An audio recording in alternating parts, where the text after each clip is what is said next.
Hello everyone, this side Mohit senior. Welcome back to our YouTube channel. और आज की video के अंदर हम बात करने वाले रेडियोग्राफी के बारे में और एक रेडियोलॉजिस्ट के बारे में कि दोनों के बीच में जो मेजर डिफरेंस है वो एक्चुअल में होता क्या है। क्योंकि बहुत सारे बच्चे जो मेडिक फील्ड के अंदर इंटरेस्ट तो रखते हैं, लेकिन हर बच्चे का एक ही टारगेट होता है कि मुझे एमबीबीएस डॉक्टर ही बनना है। लेकिन उसके अलावा भी हमारे पास बहुत सारी फील्ड ऐसी होती हैं जिसके अंदर आपको अच्छा खासा आप अपनी लाइफ के अंदर जो है करियर बना सकते हो, एक अच्छा खासा पैसा जो वो अर्न कर सकते हो। तो आज की वीडियो के अंदर मैं आपको यही बताने वाला हूँ कि जो एक बेसिकली रेडियोग्राफर होता है या रेडियोलॉजिस्ट होता है, दोनों के बीच में क्या मेजर डिफरेंस होता है, कौन कितनी सैलरी अर्न कर सकता है, रेडियोग्राफर बनने के लिए आपको क्या करना पड़ेगा, रेडियोलॉजिस्ट बनने के लिए आपको क्या करना पड़ेगा, दोनों के काम के बारे में बात करेंगे, दोनों में से कौन सा बेस्ट रहेगा। उसके हिसाब से आप फिर उसको डिसाइड भी कर सकते हो कि अगर आपको दोनों के बारे में जो मेजर डिफरेंस पता होगा कि एक्चुअल में इन दोनों का वर्क होता क्या है, किस किस फील्ड में आपको किस किस तरह से जॉब जब आपको मिलेगी रेडियोग्राफर के अंदर, रेडियोलॉजिस्ट के अंदर। तो सबसे पहले मैं आपको बताता हूँ कि रेडियोग्राफर की बात करें तो रेडियोग्राफर देखो हमारे पास बच्चों यहाँ पे क्या होता है, रेडियोग्राफर के अंदर आपको जो स्टडी करनी होती है वो रेडियोलॉजी के बारे में स्टडी करनी होती है। दूसरा यहाँ सबसे मेजर डिफरेंस जो रेडियोलॉजिस्ट होता है उसके अंदर आपको जो स्टडी करनी होती है वो रेडियोलॉजिस्ट की स्टडी करनी होती है। ये था इसका सबसे पहला मेजर डिफरेंस। दूसरा मेजर डिफरेंस क्या होता है कि जो सबसे मेन है कि इसके अंदर जो रेडियोग्राफर होता है उसके अंदर आपको जो लिंक होता है वो आपका मेडिसिन के साथ लिंक होता है, और जो रेडियोलॉजिस्ट होता है उसके अंदर जो आपका लिंक होता है वो स्पेशलाइज इन मेडिकल फील्ड के अंदर होता है। पूरा का पूरा जैसे आप कह सकते हो पूरा मेडिकल फील्ड के अंदर आपको स्पेशलाइज जो है वो बनना पड़ेगा। रेडियोलॉजिस्ट के अंदर आपको जो है वो बनाया जाएगा जब आप इसकी स्टडी करते हो, यानी कि पूरा का पूरा मेडिकल फील्ड के अंदर आप एक स्पेशलाइज्ड बन जाओगे।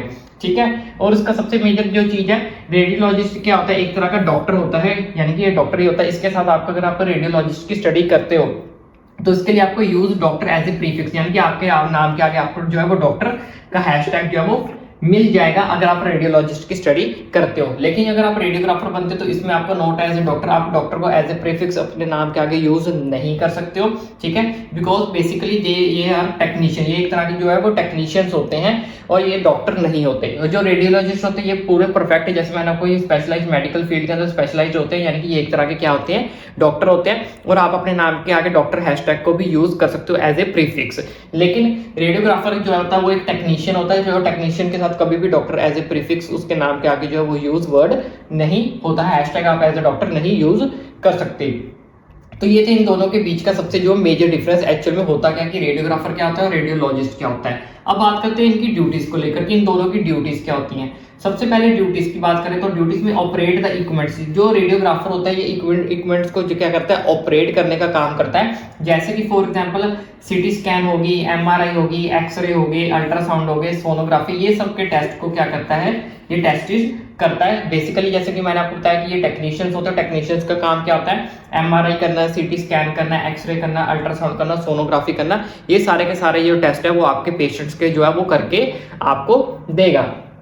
उसके बाद एनालाइज द रिपोर्ट। अब ये कौन है, दूसरी साइड बात करते हैं इनकी ड्यूटीज का काम क्या होता है। जो रेडियोलॉजिस्ट होते हैं ये क्या करते हैं, जो ये रिपोर्ट करते हैं, जैसे इन्होंने एक्सरा कर दिया, सीटी स्कैन कर दी, सोनोग्राफी कर दी, अल्ट्रासाउंड, वो सारी रिपोर्ट फिर एक रेडियोलॉजिस्ट के पास जाती है। वो क्या करता है, इन सारी को एनालाइज करता है, इन सारी की सारी रिपोर्ट्स को। एक रेडियोग्राफर जितनी भी रिपोर्ट्स बना के देगा वो रेडियोलॉजिस्ट उन सारी की सारी रिपोर्ट्स को क्या करता है, एनालाइज करता है। उसके बाद एनालाइज करने के बाद एक न्यू रिपोर्ट या न्यू डाटा कह सकते हो, उसके हिसाब से उसको ट्रीट करता है। न्यू रिपोर्ट आपके लिए कहने का मतलब क्या है, एक प्रॉपर रिपोर्ट, आपको एक प्रॉपर रिपोर्ट बना के देगा कि कैसे आपकी सीटी स्कैन आई है, कैसे आपकी एमआरआई है, कैसे आपका एक्सरे है। उस हिसाब से आपको एक न्यू डाटा, एक न्यू रिपोर्ट जो आपको वो तैयार करके देगा इसके बेसिस के ऊपर। ठीक है। उसके बाद उसकी इसका एक और काम होता है, treat patients with radio active material. जितने भी रेडियो एक्टिव मटेरियल होते हैं उनके पेशेंट्स को ये ट्रीट करने में भी आपको क्या करते हैं, हेल्प करते हैं। वो किसका काम होता है, वो रेडियोलॉजिस्ट का काम होता है। और ये टेक्नीशियन का काम जो होता है वो रेडियोग्राफर का होता है। तो आई होप अब आपको दोनों के बीच का जो सबसे पहला मेजर डिफरेंस है वो समझ लग गया होगा कि दोनों के बीच का क्या मेजर डिफरेंस है, रेडियोग्राफर का क्या काम होता है, रेडियोलॉजिस्ट का क्या काम होता है। और मैं आपको बताता हूँ इन दोनों की क्वालिफिकेशन क्या रहने वाली, कैसे आपको सैलरी इन दोनों की रहती है, और दोनों चीजों के बारे में हम जल्दी से बात कर लेते हैं। लेकिन उससे पहले मैं आपको एक चीज कंफर्म कर देता हूँ कि अगर आप मेडिकल फील्ड में अपना करियर बनाना चाहते हैं, अगर आप मेडिकल फील्ड में किसी भी तरह से आना चाहते हैं या किसी भी मेडिकल फील्ड के बारे में जानना चाहते हैं तो इस चैनल को सब्सक्राइब करना ना भूलें, क्योंकि इस चैनल के ऊपर आपको मेडिकल फील्ड के रिलेटेड ईच एंड एवरीथिंग, हर चीज की आपको जानकारी मिलेगी। काउंसलिंग हो, चाहे वो एडमिशन हो, कॉलेजेस हो, कौन कौन से कोर्सेज आपके लिए बेस्ट रहेंगे, क्या क्या मेजर डिफरेंसेस होता है, कौन सी चीज़ आपके लिए बेस्ट रहेगी, कौन सी चीज़ आपको लाइफ में करियर में करनी चाहिए, कौन कितनी आपको सैलरी देगा, कौन कितना आपको स्ट्रगल देगा, किसमें आपका करियर बन सकता है, किसमें नहीं बन सकता। Each and everything medical field के रिलेटेड आपको इस चैनल के ऊपर जो है वो जानकारी मिलेगी। इस चैनल को सब्सक्राइब करना भी ना भूलें। तो अब बात कर लेते हैं इनकी क्वालिफिकेशन को लेकर। तो रेडियोलॉजिस्ट की सबसे पहले बात कर लेते हैं रेडियोलॉजिस्ट की क्या क्वालिफिकेशन आने वाली है। तो देखो बच्चों, इसके लिए एक एमबीबीएस होता है, ठीक है। एमबीबीएस बनने के लिए आपको उसके बाद एमडी करनी पड़ेगी, डीएनबी करनी पड़ेगी, आप बीएनबी भी कर सकते हो, एमडी भी कर सकते हो, जो कि आपका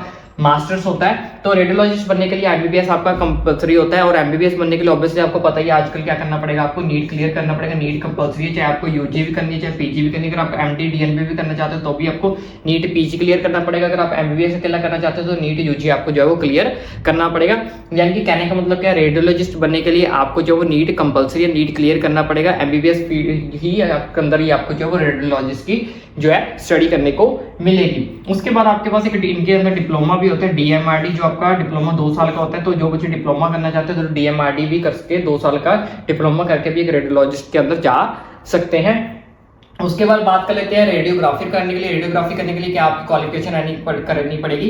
तो रेडियोग्राफी करने के लिए आपको बीएमएससी एमटीआर कर सकते हो, बीएससी एमटीआरटी कर सकते हो। तो ये दोनों फील्ड आप जा सकते हो। इसके बाद अगर आपको इसके अंदर भी मास्टर्स करनी है तो मास्टर करने के लिए आप एमएससी को ऑप्शन भी आपके पास अवेलेबल होता है, तो आप एमएससी भी जो है वो कर सकते हो रेडियोग्राफी के अंदर। तो ये रेडियोग्राफी की क्वालिफिकेशन होती है और ये रेडियोलॉजिस्ट की क्वालिफिकेशन होती है। यानी कि एक रेडियोलॉजिस्ट बनने के लिए आपको नीट क्लियर करना पड़ेगा। इसके अंदर आपको अगर रेडियोग्राफी करना है तो आपको बीएससी एमटीआर या बीएससी एमटीआरटी जो है आपको वो क्लियर करनी पड़ेगी। तो अब बात करते हैं इन दोनों के बीच की सैलरी का क्या डिफरेंस रहने वाला है, जिसके लिए हम इतनी स्टडी करते हैं, हम यहाँ तक पहुंचते हैं। तो एक्चुअल में आपको ये भी पता होना चाहिए कि दोनों में से किसकी सैलरी ज्यादा थी, कौन कितना ज्यादा अर्न करता है, कौन सा कोर्स आपके लिए बेस्ट रहेगा, कौन सा नहीं रहेगा।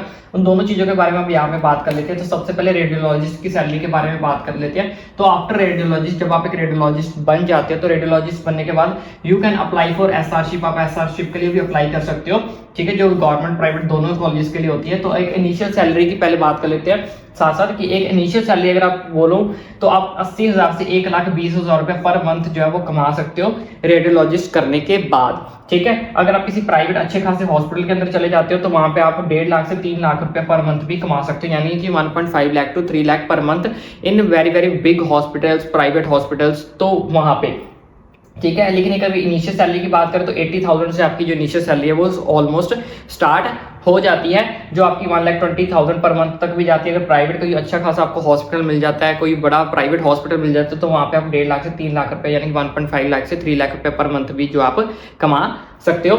लेकिन इसमें एक चीज का आपको ध्यान रखना कि इसकी जो स्टार्टिंग सैलरी है वो काफी ज्यादा अच्छी है रेडियोलॉजिस्ट के अंदर। जैसे कि आपको पता है 80,000 1 लाख से आपकी स्टार्टिंग सैलरी हो रही है। लेकिन आगे चल के फ्यूचर स्कोप की बात करें तो फ्यूचर स्कोप के अंदर इनकी जो सैलरी का इंक्रीमेंट है वो ज्यादा नहीं होता है, जिसका मैंने यहाँ पे हाईलाइट भी कर रखा है। No big salary increment in future. Future के अंदर आपको अपनी सैलरी के इंक्रीमेंट जो है वो ज्यादा देखने को नहीं मिलेगा।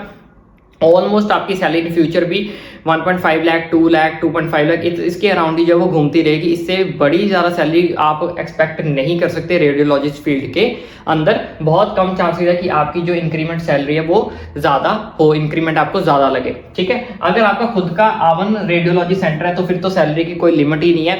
लेकिन इसमें एक चीज़ का नुकसान होता है कि अगर आपका खुद का रेडियोलॉजी सेंटर तो है, लेकिन इसके जो मशीन्स इक्विपमेंट्स होते हैं बहुत ज़्यादा कॉस्टली होते हैं, तो जिसके लिए आपको पहले खुद बहुत ज़्यादा इन्वेस्टमेंट करनी पड़ेगी अपना एक रेडियोलॉजी सेंटर ओपन करने के लिए, खोलने के लिए। लेकिन अगर आप अपना एक रेडियोलॉजी सेंटर खोल लेते हो तो उसके बाद तो फिर सैलरी की कोई भी लिमिट नहीं, आप जितना चाहे कमा सकते हो, वो सब कुछ फिर सब आपके हाथ में होगा। लेकिन अगर आप कहीं जॉब करना चाहते हो तो जॉब के बेसिस के ऊपर इतनी आपकी जो सैलरी वो रहने वाली है एक रेडियोलॉजिस्ट बनने के बाद। उसके बाद बात करते हैं रेडियोग्राफी के अंदर। रेडियोग्राफी के अंदर क्या आपकी सैलरी रहने वाली है। तो रेडियोग्राफी की जैसे कि मैंने आपको बताया कि बेसिकली ये एक टेक्नीशियन होते हैं। तो टेक्नीशियन के हिसाब से इनकी बात करें तो 15,000 से 25,000 रुपए सैलरी होती है इनकी पर मंथ, ठीक है, बिना मास्टर्स किए, ठीक है। अगर आप मास्टर्स कर लेते हो तो after masters you earn more, आप ज्यादा भी कमा सकते हो। अगर आप मास्टर्स करने के बाद किसी अच्छे खासे बड़े हॉस्पिटल के अंदर चले जाते हो, किसी चीज के अंदर आप स्पेशलाइज हो जाते हो, जैसे सोनोग्राफी के अंदर आप स्पेशलाइज हो, सीटी स्कैन करने में आप स्पेशलाइज हो, एक्सरे करने में स्पेशलाइज हो, तो इस केस में अगर आपकी सैलरी तो आपकी वो थोड़ा सा इंक्रीमेंट आपको जो है वो